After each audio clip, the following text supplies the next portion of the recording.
Assalamualaikum warahmatullahi wabarakatuh. Perkenalkan saya Wali Siti Amalia. Saya adalah seorang mahasiswa jurusan akuntansi semester 4 yang sedang menempuh pendidikan di Sekolah Tinggi Ilmu Ekonomi Sutat Padjah Subang. Di sini saya akan menjelaskan analisis laporan keuangan PT Unilever Indonesia Tbk pada periode 2022 dan 2023. Tujuan saya membuat video ini adalah untuk memenuhi tugas akhir mata kuliah analisis laporan keuangan dengan dosen pengampu yaitu Ibu Trisandi Eka Putri SEMSI. Nah, di sini saya akan menjelaskan analisis laporan keuangan dengan 3 metode saja, yaitu yang pertama, analisis perbandingan laporan keuangan, yang kedua, analisis tren, yang ketiga, analisis persentase per komponen atau analisis common size. Nah, yang pertama yaitu analisis perbandingan laporan keuangan yang merupakan suatu analisis yang dilakukan dengan membandingkan laporan keuangan lebih dari satu periode dengan minimal 2 periode atau bahkan bisa lebih. Dari analisis ini dapat diketahui bahwa perubahan-perubahan yang terjadi seperti kenaikan atau penurunan dari masing-masing komponen analisis. Nah, dari perubahan ini dapat terlihat bahwa masing-masing kemajuan atau kegagalan dalam mencapai target yang telah ditetapkan sebelumnya. Secara umum, dari hasil analisis ini akan terlihat yang pertama yaitu angka-angka dalam rupiah, yang kedua angka-angka dalam persentase, yang ketiga yaitu kenaikan atau penurunan jumlah rupiah. Dan yang keempat yaitu kenaikan atau penurunan baik dalam rupiah maupun dalam bentuk persentase.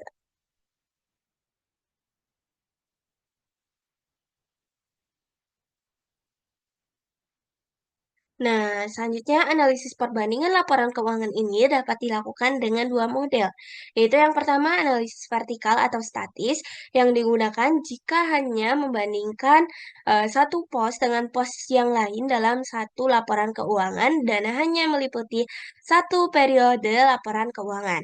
Yang kedua yaitu analisis horizontal atau dinamis, digunakan untuk membandingkan laporan keuangan untuk beberapa periode. Nah, keuntungan dalam analisis horizontal ini yaitu mengetahui terjadinya perubahan-perubahan terhadap komponen laporan keuangan dari periode ke periode lain, misalnya kenaikan atau penurunan komponen-komponen yang ada pada laporan keuangan. Nah, analisis horizontal ini akan mempermudah kita untuk mengambil keputusan mengenai hal-hal apa saja yang perlu dilakukan sehubungan dengan perubahan yang terjadi. Dalam perhitungan analisis perbandingan laporan keuangan ini, bisa kita gunakan dengan cara, kita lihat bahwa terjadi perubahan naik atau turun rupiahnya itu, bisa menggunakan rumus, nominal periode tahun 2023 dikurangi nominal periode tahun 2022. Sedangkan dalam bentuk persentasenya dapat dihitung dengan cara naik atau turun, nominal dalam rupiah tersebut dibagi periode dasarnya yaitu periode tahun 2022 dikali 100 dan untuk perhitungan rasionya yaitu bisa menggunakan periode tahun 2023 dibagi periode tahun 2022. Nah, eee, un di sini saya akan memperlihatkan laporan keuangan PT Unilever Indonesia Tbk tahun 2022 dan 2023.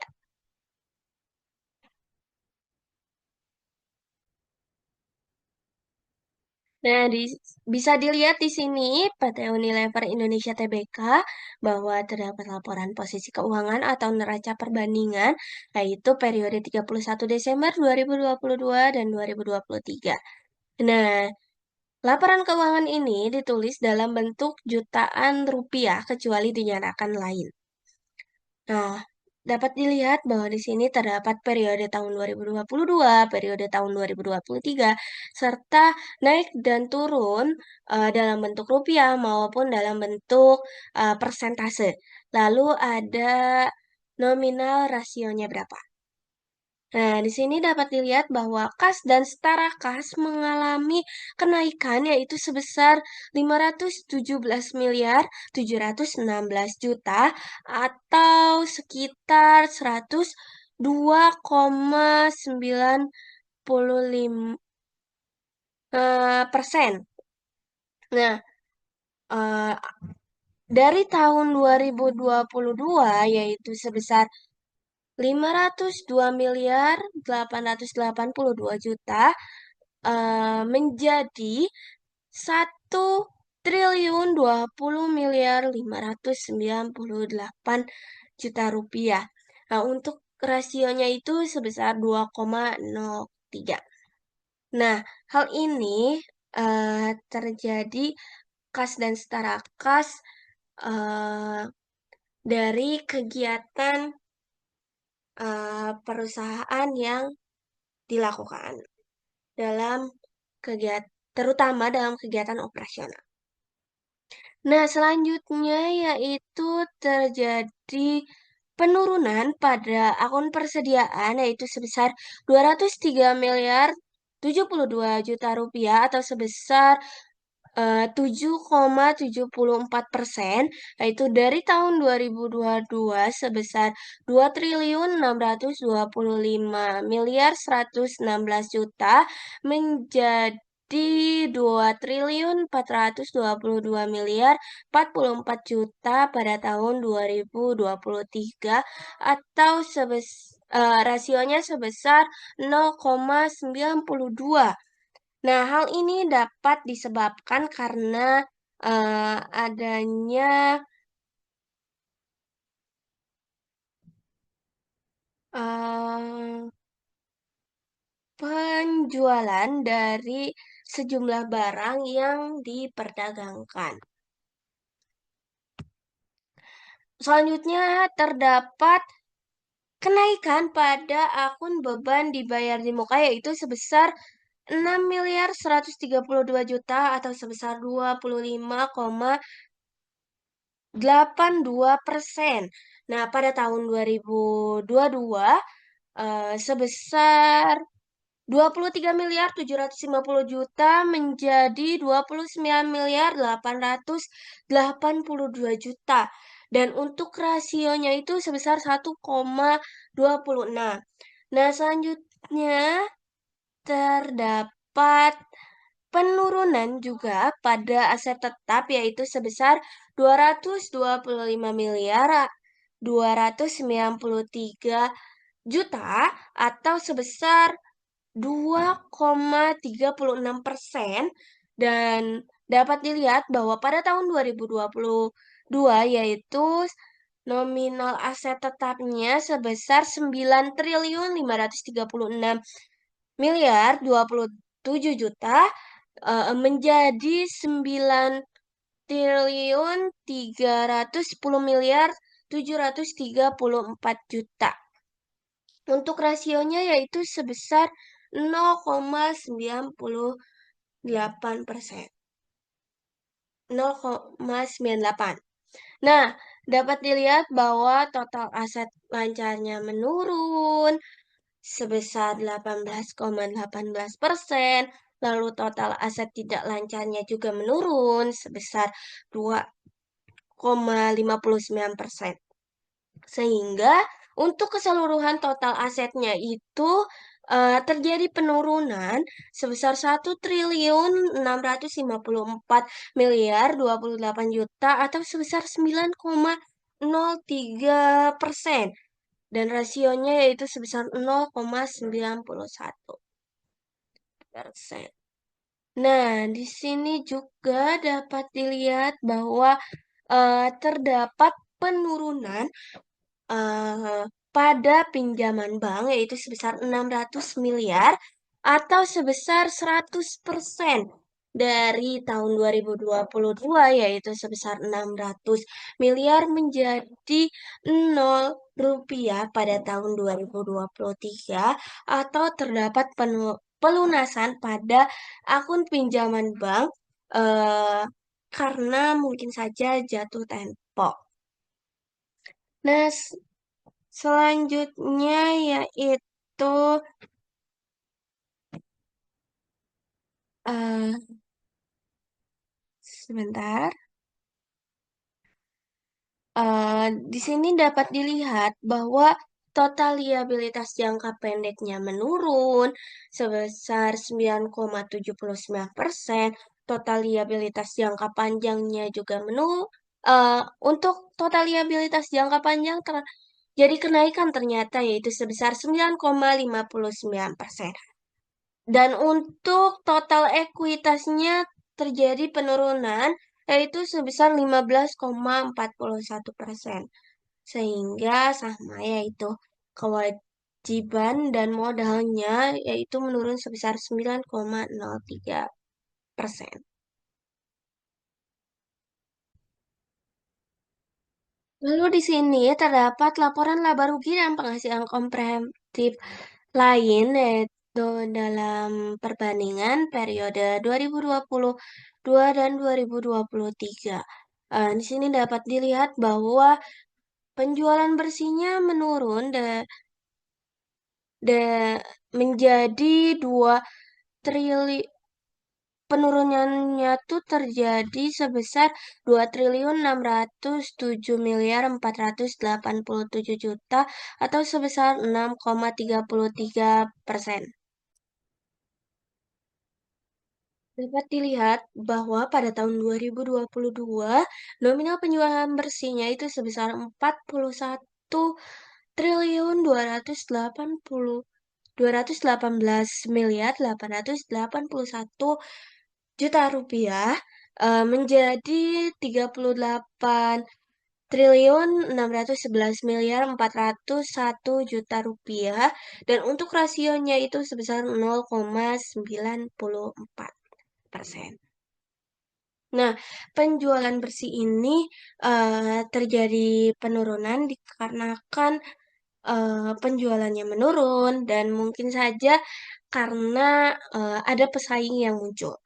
Nah, di sini dapat dilihat juga bahwa harga pokok penjualannya menurun yaitu sebesar 2.737.057.057 juta atau sebesar 12,35%.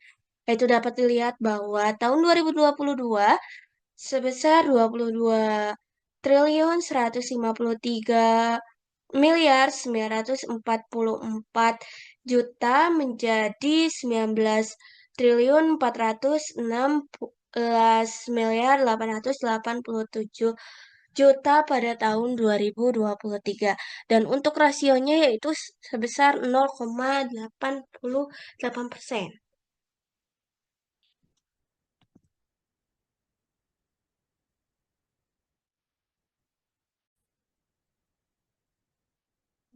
Penurunan harga pokok penjualan ini dikarenakan barang yang dijual tidak laku di pasaran dan banyak pesaing sehingga eh, penjualannya atau harga pokok penjualannya menurun karena penjualannya juga menurun. Dan di sini terjadi kenaikan ternyata pada laba bruto yaitu sebesar 129.577 juta rupiah atau sebesar 0,68%. Yaitu pada tahun 2022 sebesar 19.064.937 juta menjadi 19.194.514 juta pada tahun 2023 dan untuk rasionya yaitu sebesar 1,01. Nah, di sini terdapat kenaikan pada beban pemasaran dan penjualan yaitu sebesar 544.546 juta atau sekitar 6,44%. Itu pada periode 2022 sebesar 8.451.104 juta menjadi 8.999 5.650.000.000. Dan untuk rasionya itu sebesar 1,06%. Nah, beban pemasaran ini dan beban penjualan ini meningkat mungkin saja karena biaya yang meningkat juga seperti eh, biaya karyawan bagian pemasarannya mungkin meningkat. Nah, selanjutnya yaitu beban umum dan administrasi meningkat sebesar 375.604.000.000 atau sekitar 10,60%, itu dari tahun 2022 sebesar 3.544.052.000.000 menjadi 3.919.656.000.000 pada tahun 2023, atau jumlah rasionya itu sebesar 1,11.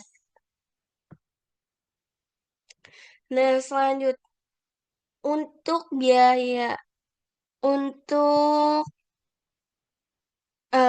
beban umum dan administrasi yang mana yang terjadi kenaikan dapat disebabkan karena beban umum dan administrasi yang dikeluarkan perusahaan itu lebih besar dibandingkan dengan tahun sebelumnya.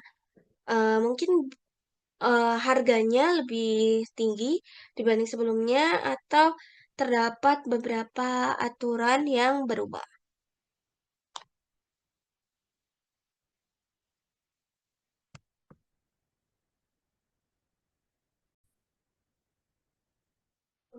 Karena hal tersebut terjadi sehingga laba usahanya menurun dari menjadi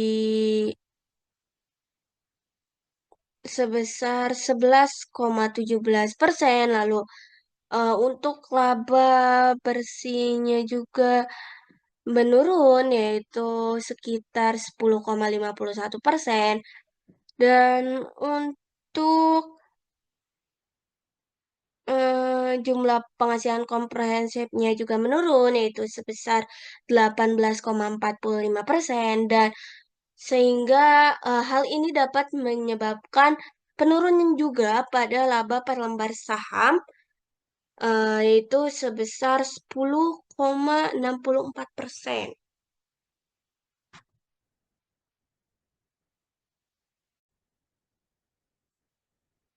Nah, selanjutnya yang kedua yaitu analisis tren. Analisis tren atau tendensi merupakan analisis laporan keuangan yang biasanya dinyatakan dalam persentase tertentu. Nah, dalam analisis tren perbandingan analisis ini dapat dilakukan dengan menggunakan analisis horizontal atau dinamis. Nah, data yang digunakan adalah data tahunan atau periode yang digunakan biasanya hanya 2 atau 3 periode saja. Hal ini disebabkan karena jika lebih dari 3 periode, maka akan mengalami kesulitan untuk menganalisisnya lebih cepat. Nah, jika data yang digunakan lebih dari 2 atau 3 periode, maka metode yang digunakan adalah angka indeks. Nah, dengan menggunakan angka indeks, maka akan dapat diketahui kecenderungan atau tren atau dari arah posisi keuangannya apakah meningkat, menurun, atau bahkan tetap.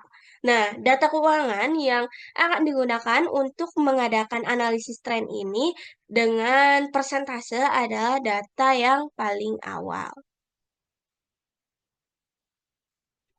Nah, dalam analisis tren ini dapat dihitung bahwa angka indeksnya itu dapat dihitung menggunakan tahun pembanding dibagi dengan tahun dasarnya dikali dengan 100%.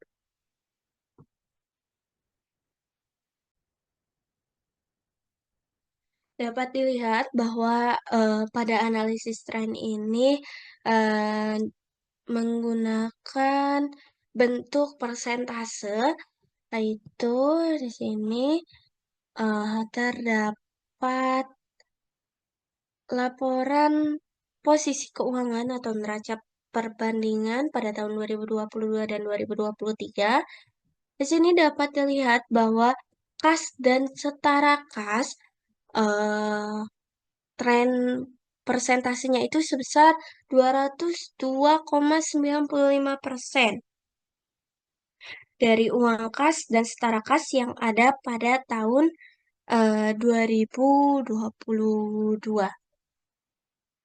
Nah, selanjutnya uang kas dan setara kas akhir pada tahun 2023 itu berarti naik yaitu sebesar 102,95%, atau uang kas dan setara kas akhir pada tahun 2023 itu berjumlah 102,95% lebih besar dari uang kas dan setara kas pada akhir tahun 2022. Nah, selanjutnya yaitu untuk persediaan yang ada pada tahun akhir 2023 yaitu sebesar 92,26% jika dibandingkan dengan tahun 2022. Maka persediaan itu menurun sebesar 7,74% dari tahun sebelumnya. Nah, lalu untuk beban dibayar di muka pada akhir tahun 2023 yaitu sebesar 125,82%. Beban dibayar di muka pada tahun 2023 ini mengalami kenaikan yaitu sebesar 25,82% dibandingkan dengan tahun 2022. Nah, untuk pajak dibayar di muka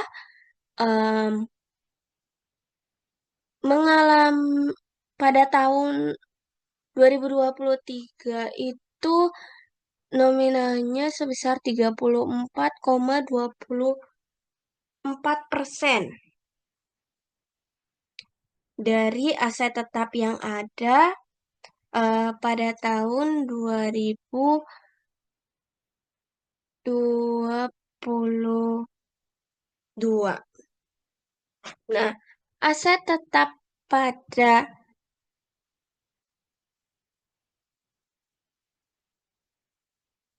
untuk selanjutnya yaitu di sini ada aset tetap ya. Aset tetap yang ada pada akhir tahun 2023 yaitu sebesar 97,64% dari aset tetap yang ada pada tahun 2022. Nah, aset tetap akhir tahun 2023 ini menurun sebesar 2,36% jika dibandingkan dengan aset tetap akhir tahun 2022. Bisa dilihat. Dan aset tetap akhir tahun 2023 ini berjumlah 2,36% lebih kecil dari aset tetap akhir tahun 2022. Selanjutnya yaitu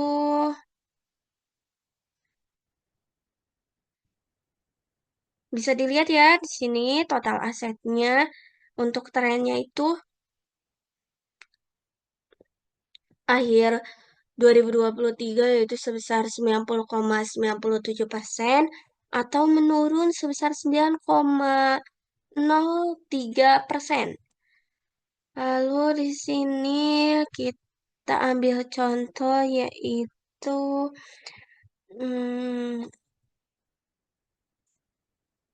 sini terdapat liabilitas pajak tangguhan yang ada pada akhir tahun 2023 sebesar 30% dari aset tetap yang ada pada tahun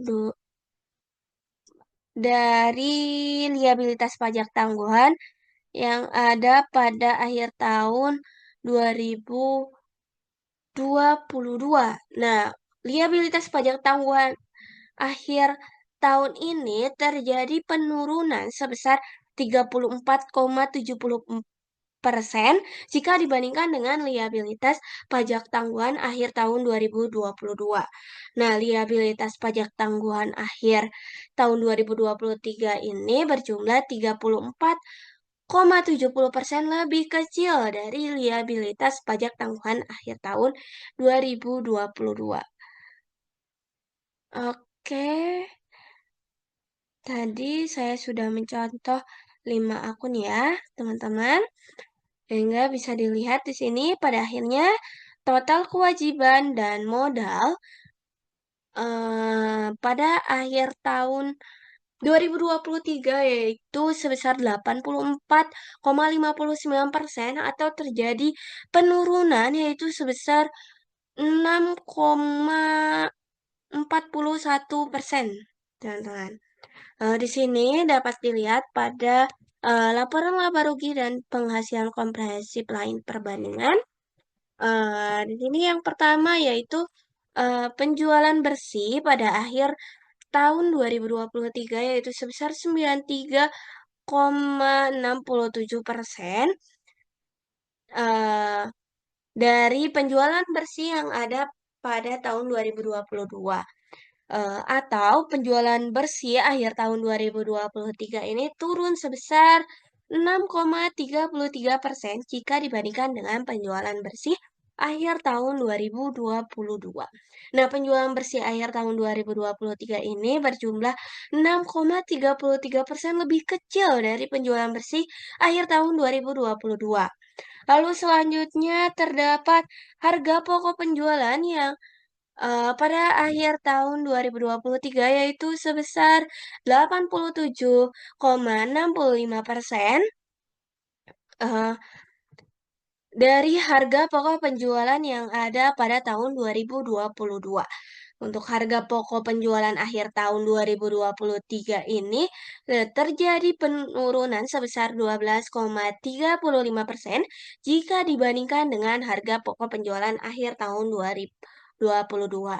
Nah, sehingga, dapat dilihat bahwa harga pokok penjualan akhir tahun 2023 berjumlah 12,35% lebih kecil dari harga pokok penjualan akhir tahun 2022.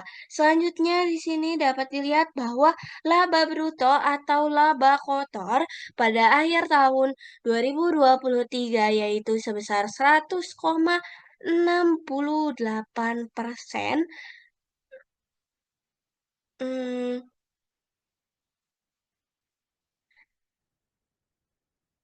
dari laba bruto atau laba kotor tahun 2022. Nah, laba bruto akhir tahun 2023 ini naik sebesar 0,68% jika dibandingkan dengan laba bruto akhir tahun 2022.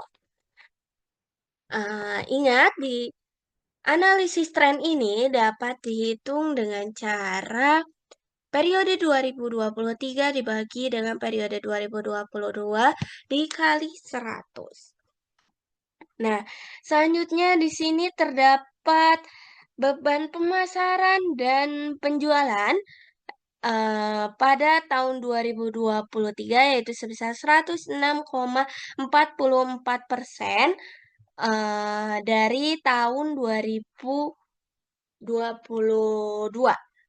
Nah, beban pemasaran dan penjualan akhir tahun 2023 ini naik sebesar 44% jika dibandingkan dengan beban pemasaran dan penjualan akhir tahun 2022, sehingga lebih besar, tahun sekarang ya, teman-teman.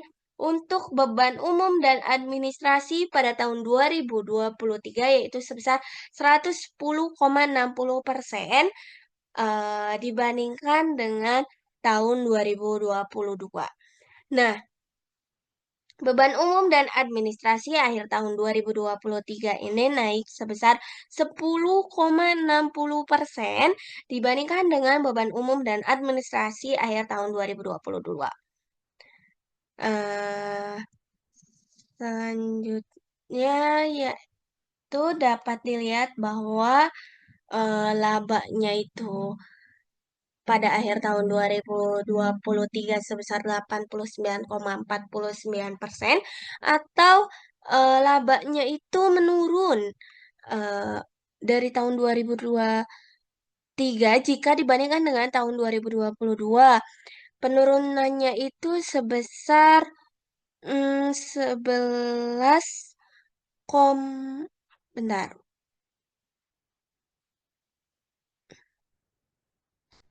11,51%.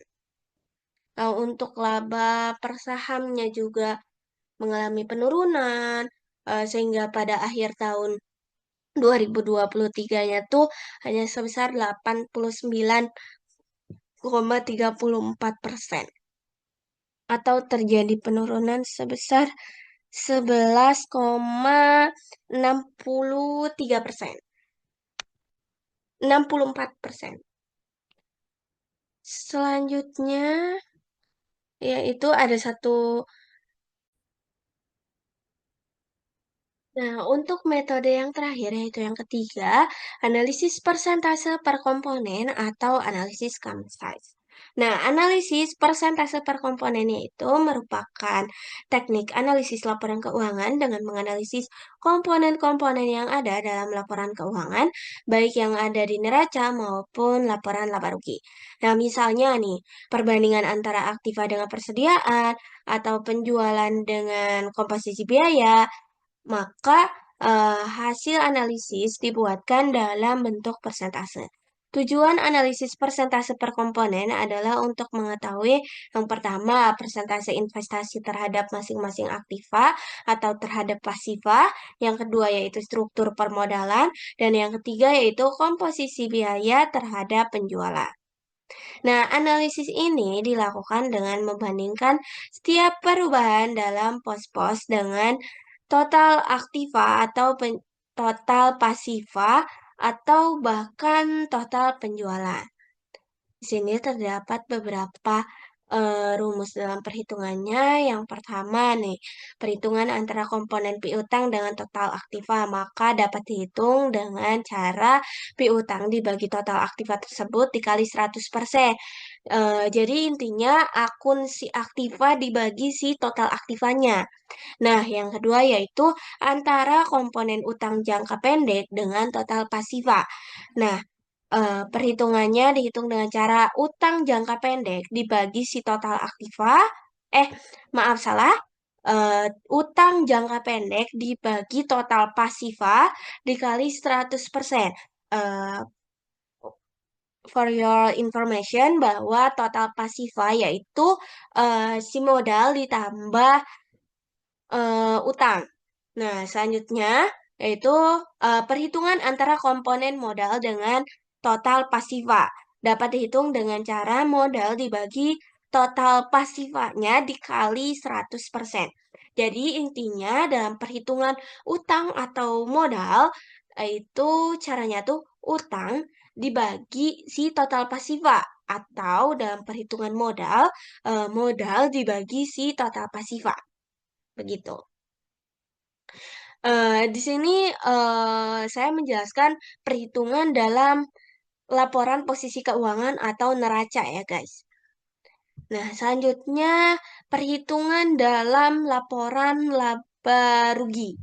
Nah, di sini cara menghitung analisis common size antara komponen harga pokok penjualan dengan penjualan bersih dapat dihitung dengan cara harga pokok penjualan dibagi penjualan bersih dikali 100%. Dan untuk antara komponen laba operasional dengan penjualan bersih, maka laba operasional dibagi dengan penjualan bersih dikali 100%. Pada intinya, komponen pada akun yang ada dalam laba rugi dibagi dengan penjualan bersih semuanya, lalu dikali dengan 100%.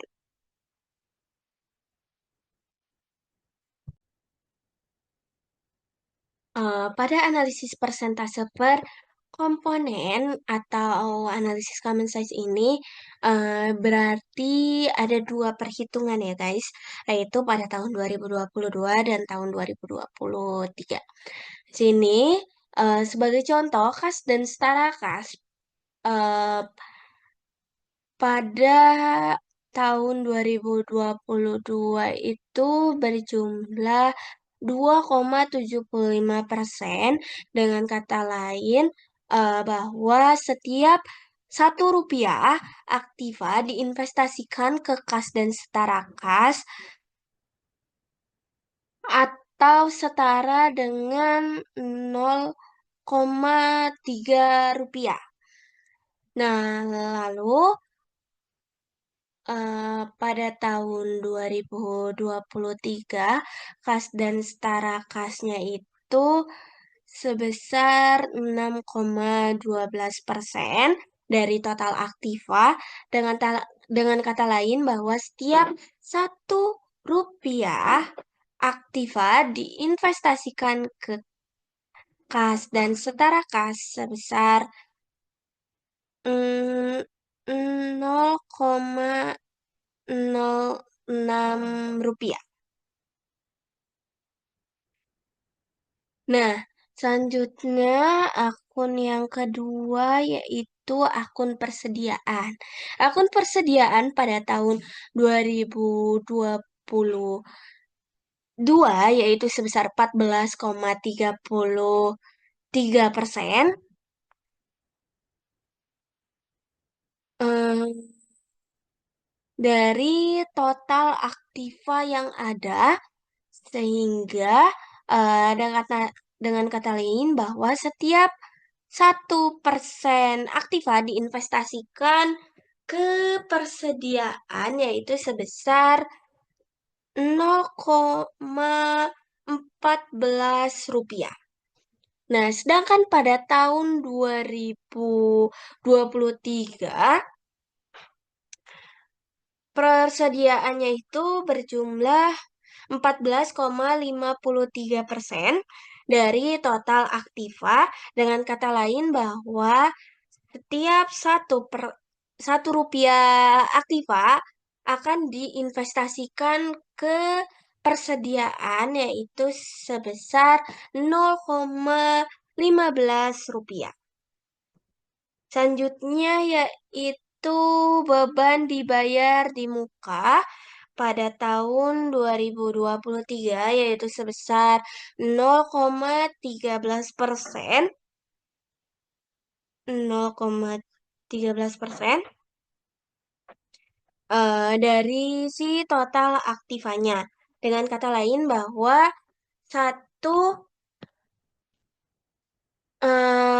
rupiah aktiva diinvestasikan ke beban dibayar di muka sebesar Rp0,01. Nah, sedangkan pada tahun 2023 beban dibayar di mukanya tuh sebesar 0,18% dari total aktivanya, maka dengan kata lain bahwa setiap Rp1 aktiva diinvestasikan ke beban dibayar di muka, yaitu sebesar 0,2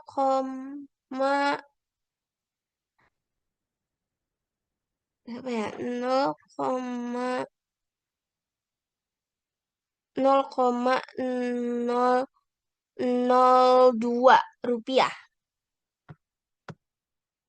Nah, selanjutnya yaitu di sini terdapat aset tetap pada tahun 2022 yaitu sebesar 52,06% dari total aktiva. Maka dengan kata lain bahwa setiap Rp1 aktiva akan diinvestasikan ke aset tetap, yaitu sebesar Rp0,52.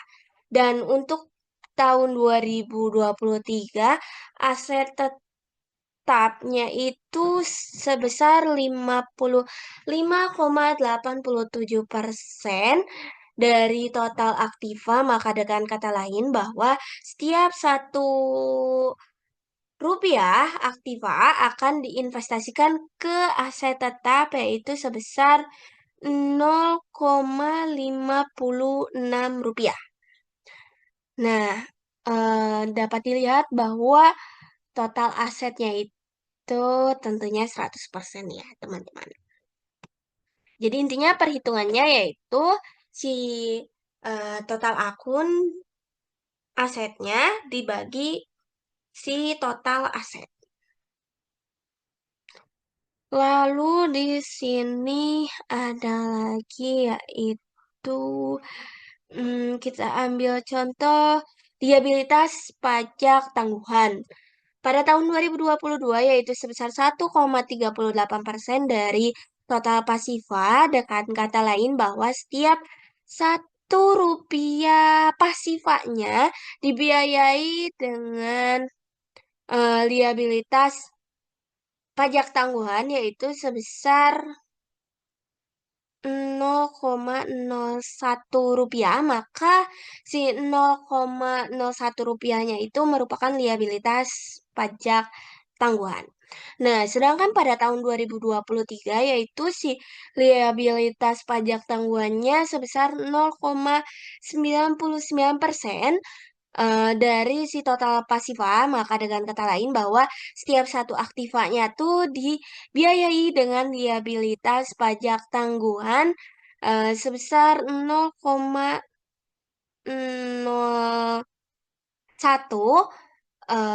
maka si nominal Rp0,01-nya itu merupakan liabilitas pajak tangguhan.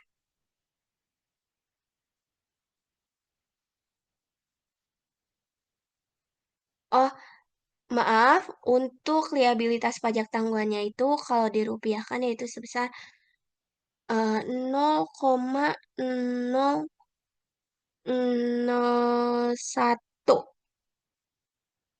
Begitu.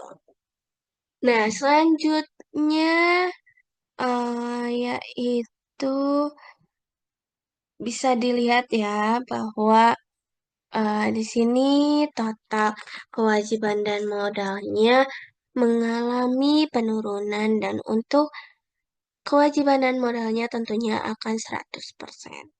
Dan diingat bahwa untuk perhitungannya, komponen si akun ekuitas atau si akun utangnya itu akan dibagi dengan kewajiban dan modal lalu dikalikan dengan 100%, maka hasilnya yaitu tren common size. Nah, sedangkan eh, di sini dapat dilihat bahwa terdapat laporan laba rugi dan penghasilan komprehensif lain perbandingan periode 31 Desember 2023 dan 2022. Di sini dapat dilihat bahwa sebentar ya. Nah, di sini dapat dilihat bahwa harga pokok penjualan tahun 2022 berjumlah 53,75%. Dengan kata lain bahwa setiap Rp1 penjualan bersih terkandung 0,54 rupiah harga pokok penjualan. Sedangkan pada tahun 2023 untuk harga pokok penjualannya itu sebesar 50,29% dari total penjualan bersih. Dengan kata lain bahwa setiap Rp1 penjualan bersih terkandung 0,5 harga 0,5 rupiah harga pokok penjualan. Nah, untuk perhitungannya itu, seperti yang telah saya jelaskan sebelumnya, untuk perhitungan common size-nya itu dapat dihitung dengan cara akun dalam laporan laba rugi dibagi dengan si penjualan bersih dikali 100%. Nah, selanjutnya di sini ada akun beban pemasaran dan penjualan tahun 2022 yaitu berjumlah 20,50% dari total penjualan bersih. Dengan kata lain bahwa setiap Rp1 penjualan bersih terkandung 0,21 rupiah beban pemasaran dan penjualan.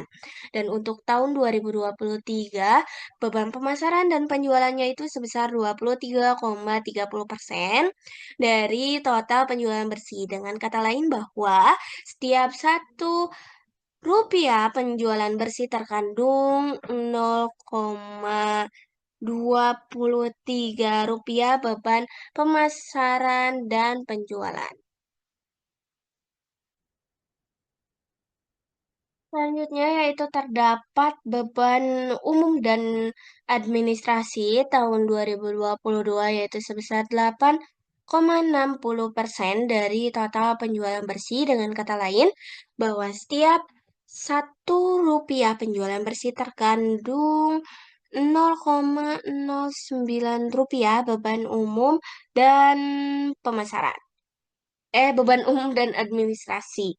Sedangkan pada tahun 2023 untuk beban umum dan administrasi yaitu sebesar 10,15% dari total penjualan bersihnya.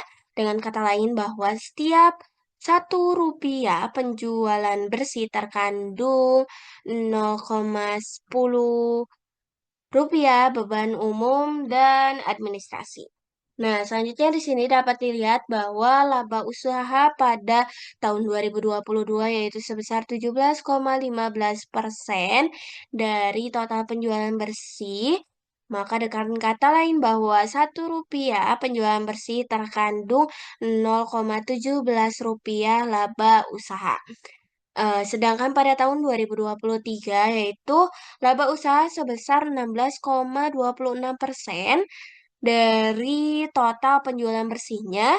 Dengan kata lain bahwa setiap Rp1 penjualan bersih terkandung 0,16 rupiah laba usaha. Nah, selanjutnya dapat dilihat terdapat penghasilan di luar usaha, yaitu penghasilan keuangan. Pada tahun 2022 yaitu sebesar 0,02% dari total penjualan bersih.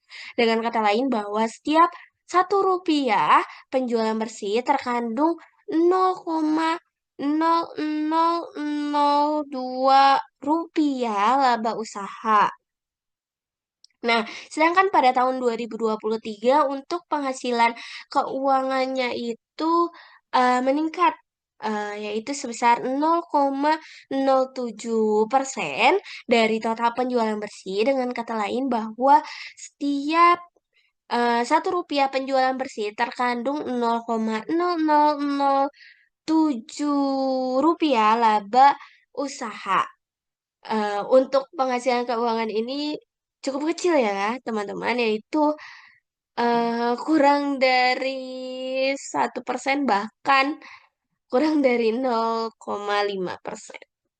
Nah, sehingga sebenarnya dapat dilihat di sini juga bahwa labanya itu sebesar 13,02% dari penjualan bersih pada tahun 2022. Sehingga labanya itu dapat diartikan bahwa Rp1 penjualan bersih adalah bagian eh, dari labanya itu hanya 0,13 rupiah saja. Lalu untuk laba per sahamnya itu tidak dapat diperhitungkan ya. Oke, selanjutnya yaitu sebentar ya. Ini kita lihat.